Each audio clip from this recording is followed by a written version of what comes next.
Hi, this is Mike Beliveau, and today we're out at Duelist Den, and we're going to be looking at a rifle that was sent to me by one of our viewers, Scott Rice. Scott sent me a couple of unusual rifles that he thought you guys might enjoy seeing.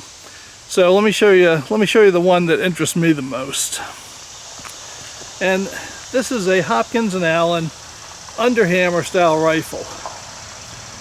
This was the deluxe buggy model, and I'm going to show you this action, but what makes it different is instead of having a side lock, the hammer's on the bottom. I'll show you a close-up of this. The trigger spring forms the mainspring as well as the trigger guard of the gun. So it's right here underneath. The cap goes on there. And one of the selling points of this is that the fire from the cap goes straight into the charge, or straight up to the charge, right? See, on most guns you'd have a bolster or a drum on the side. So the fire goes in, hits that, and then makes a 90-degree turn to go into the charge. But on one of these guns, it's kind of like an inline today, in that the cap sends the fire directly up into the charge. Now, these guns were manufactured by Numerich Arms in West Hurley, New York, and they were made from the mid-50s to the early 70s. And I can remember seeing these things in, magazine advertisements all the time in the late 60s, early 70s. They kind of came out at a time when muzzleloading was the fastest growing shooting sport. With the centennial of the Civil War starting in 1960, and then the bicentennial of the American Revolutionary War starting in 1776. That whole period from the late 50s into the early 1980s was a big muzzleloading period, because a lot of the history relating to muzzleloading was being put up on TV or in movies, that sort of thing, because of all the hype around the bicentennial and the centennial. So it was a good time to be starting black powder company. So it's no surprise that that's when Val Forget, got the replica revolver market going in the late 50s in time for the centennial. That was a real big thing, to be in time for the Civil War centennial. And it's why things like this were being developed. This is a copy of a Hopkins Allen design that Numerich Arms put out. And I'm going to tell you, it didn't do well in the 19th century. This is a kind of a legitimate 19th century design from the late 1830s, early 1840s. And as is obvious, it did not replace the side lock rifle at all.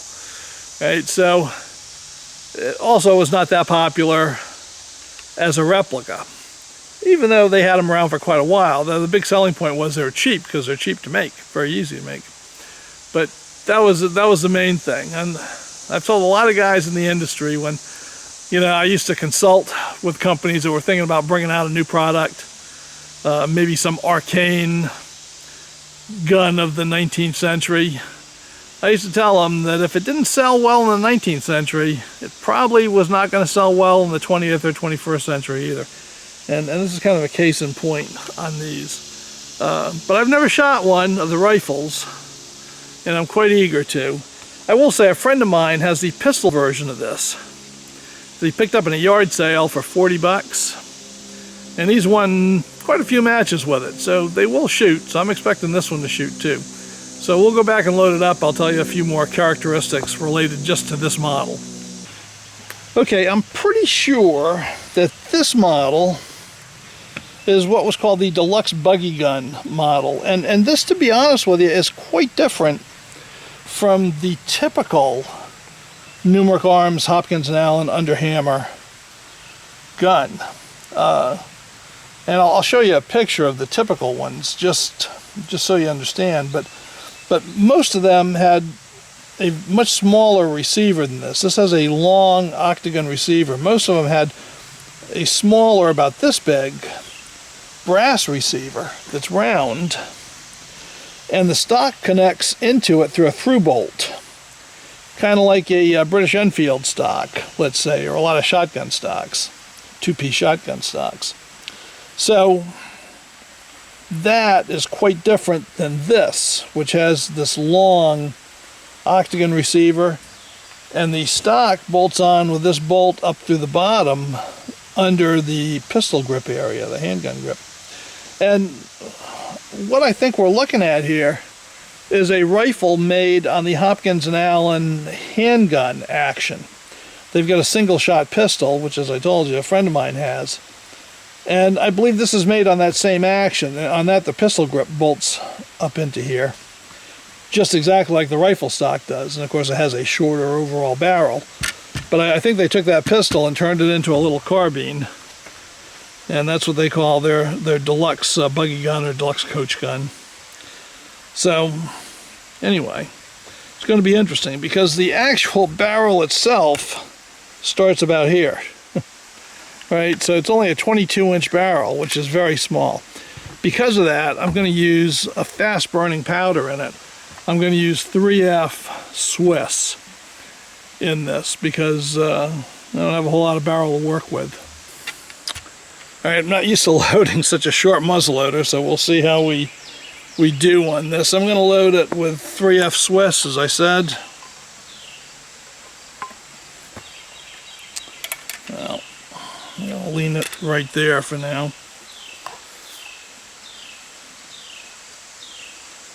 So, let me put a load of Swiss in it.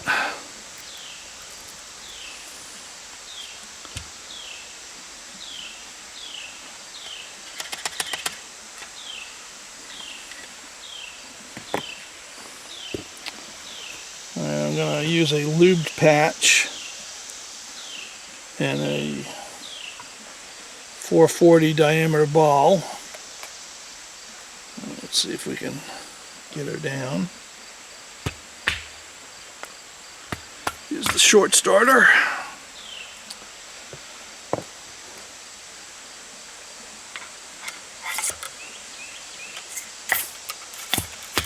And a range rod, and we are down.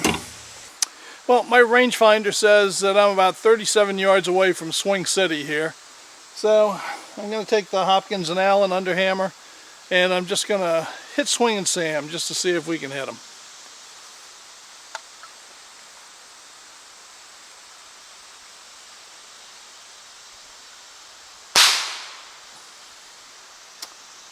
Well, that wasn't a good sign. As it turned out, I had some debris blocking the touch hole in the nipple, so I got that all cleaned out. One thing I'd like to mention, should you happen to have an original one of these, the nipple and cap it was made for is a CCI number 11 cap. At some point, somebody changed out the original nipple in this gun for a musket nipple, top hat musket nipple, the same thing you would use on a Civil War battle rifle. And I mean, that does give more reliable ignition. And luckily for me, when I looked at it, I thought it looked a little bit large, so I brought some of those caps with me. So we should be okie doke with that. Alright, well, that's part of the fun of live TV, even though this isn't really live. So I pricked out the touch hole, and let's see if this thing will actually go off now. So once again, I'm going to go to the Swing City and try to just put one in Swing and Sam, see what it looks like. It's hard to remember to go underneath to cock this thing.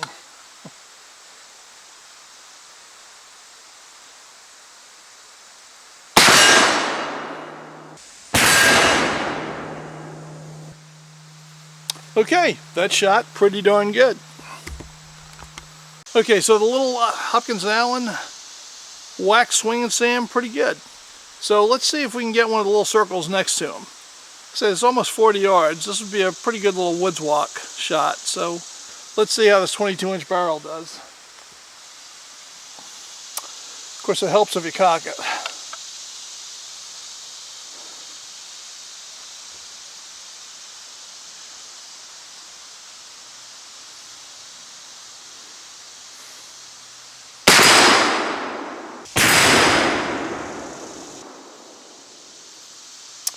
Whacked it. Now why can't I do that on every target in a woods walk? Well, as you guys probably know, because you could see this more clearly in the playback than I could see it, I probably do that to every target in the woods walk because I just about missed that circle. I caught it right down around 5 o'clock and just barely took a chunk out of the edge of it. So anyway, that's not the best shooting I ever did. And of course I sounded pretty cocky on the line because I saw the plate moving, but the film doesn't lie. All right, well, I've got a 1 liter water bottle set up 30 yards out. We got the Hopkins Allen Under-hammer. Let's see if we can whack it.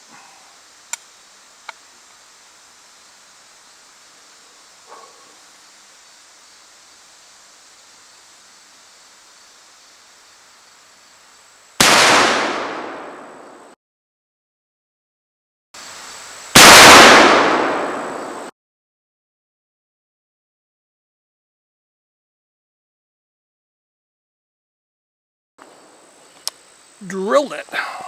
Well, thank you, Scott. I appreciate you letting me shoot your Under-hammer rifle. On the whole, it was fun. I can see why they didn't really catch on. But it was a good little shooter, particularly with such a short barrel on a muzzleloading rifle. So once again, thanks, and I'll see you next week.